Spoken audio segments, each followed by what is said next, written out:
आज मैं बात करने वाली हूँ एक ऐसे मसले के बारे में जो कई लोगों के लिए तकलीफ का सबब बनता है। टोनेल फंगस यानी पाँव के नाखूनों में फंगल इन्फेक्शन के बारे में। ये एक आम मसला है लेकिन इसका इलाज भी मुमकिन है। हम आज आपको बताएंगे कि ये टोनेल फंगस होती क्यों है, इसकी अलामत क्या है और सबसे इम्पोर्टेंट चीज कि कैसे आप इस फंगल इन्फेक्शन को आसानी से घर में ट्रीट कर सकते हैं। इसमें पाँव के नाखून और इर्द गिर्द की स्किन इन्फेक्टेड हो जाती है। असल में ये फंगस है क्या? इस फंगस की कई इकसाम हैं, लेकिन इस स्पेसिफिक टाइप की फंगस को डर्मेटोफाइट्स कहते हैं और इसे भरने के लिए गर्म और नमी वाले माहौल की तलाश होती है और जूते इसके लिए बेहतरीन जगह है। यहाँ पे ये आसानी से अपनी तादाद बढ़ाती है और ये इसके लिए सर्वाइवल मैकेनिज्म है। जो जरूरी बात है जानने के लिए वो ये है कि हमारी बॉडी में at a time bad fungus और फ्रेंडली फंगस दोनों मौजूद होते हैं। हमारी बॉडी को नॉर्मली फंक्शन करने के लिए बैड फंगस और फ्रेंडली फंगस दोनों का बैलेंस होना बहुत ज्यादा जरूरी है। Week immune system, bad eating habit और बहुत ज्यादा एंटीबायोटिक का इस्तेमाल और बुरे लाइफस्टाइल की वजह से बैड फंगस की तादाद बढ़ना शुरू हो जाती है।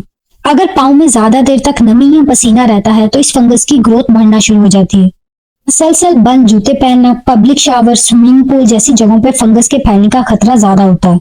वीक इम्यून सिस्टम, उम्र के साथ साथ खून की गर्दिश कमजोर हो जाती है और नाखून भी खुश्क और मोटे हो जाते हैं जिससे फंगस होने का खतरा बढ़ जाता है। नाखूनों की सफाई का ख्याल न रखना और उन्हें सही तरीके से ना काटना वजह बनता है फंगल इन्फेक्शन की ग्रोथ की। फंगल इन्फेक्शन को खत्म करने के लिए मैं आपके साथ बहुत ही आसान सी रेमेडी शेयर करने लगी हूँ, लेकिन उससे पहले आपके लिए जानना जरूरी है कि अपने पाँव को रोजाना अच्छी तरह से धोएं। खास तौर पे उंगलियों के दरमियान का हिस्सा खुश्क रखें क्योंकि नमी फंगस की ग्रोथ को बढ़ाती है।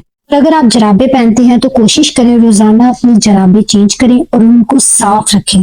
कोशिश करें कि ओपन शूज पहने, ज्यादा बंद जूते या प्लास्टिक के जूते पहनने से परहेज करें।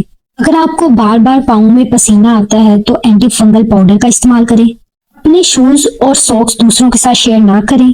पब्लिक शावर या स्विमिंग पूल और जिम में हमेशा चप्पल या स्लीपर पहने ताकि फंगस से बचें।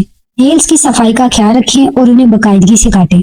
कुछ नेचुरल रेमेडीज की बात करें तो पहले नंबर पे है एप्सम साल्ट यानी मैग्नीशियम सल्फेट। ये एक बेहतरीन रेमेडी है। इसमें आप 2 चम्मच मैग्नीशियम सल्फेट 4 कप नीम गर्म पानी में हल कर लें और 15 मिनट के लिए अपने पाँव को इस पानी में भिगोएं और पुराने किसी ब्रश की मदद से अपने नेल्स की और सराउंडिंग स्किन की अच्छी से सफाई करें। ये अमल रोजाना दोहराएं। 15 मिनट के बाद अपने पाँव पानी से निकाल लें और टॉवल से अच्छी तरह से खुश करें। हेयर ड्रायर का भी इस्तेमाल कर सकते हैं। आपकी जिल्द और आपके नाखून अच्छे से ड्राई होने चाहिए। कोशिश करें कि जब आप नाखून काटते हैं तो इसे गुलाई में काटें, ज्यादा स्किन के अंदर ना जाएं वरना इससे इन्फेक्शन के बढ़ने का खतरा बढ़ जाता है। इस अमल को 5 से 6 हफ्ते जरूर करें और बेहतरीन रिजल्ट के लिए आप कुछ चीजों को साथ में मिला लें। टी ट्री ऑयल अच्छी क्वालिटी का आपको किसी भी ऑनलाइन स्टोर से मिल जाएगा। ये थोड़ा जरा एक्सपेंसिव होता है। इसमें मौजूद एंटी फंगल प्रॉपर्टी एक्ने और डैंड्रफ के इलाज के लिए बहुत ज्यादा मुफीद है। इससे भी एक सस्ता और आसान सा सोल्यूशन है, वो है पायोडीन। ये आपको इजीली मार्केट से मिल जाती है। सिर्फ इसका एक ड्रॉप लेके इन्फेक्टेड एरिया पर रोजाना लगाएं। आयोडीन में मौजूद एंटी फंगल प्रॉपर्टी उस फंगस की ग्रोथ को रोक देता है।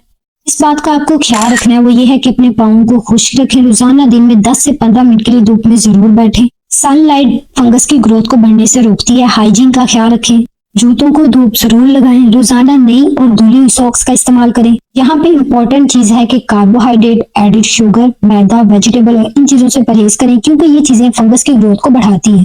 ये कुछ लाइफस्टाइल चेंजेस हैं। अगर आप इस पे अमल कर लेते हैं तो इससे ना सिर्फ आपकी फंगस खत्म होगी बल्कि इसके दोबारा होने के अमल को भी ये रोक देगा।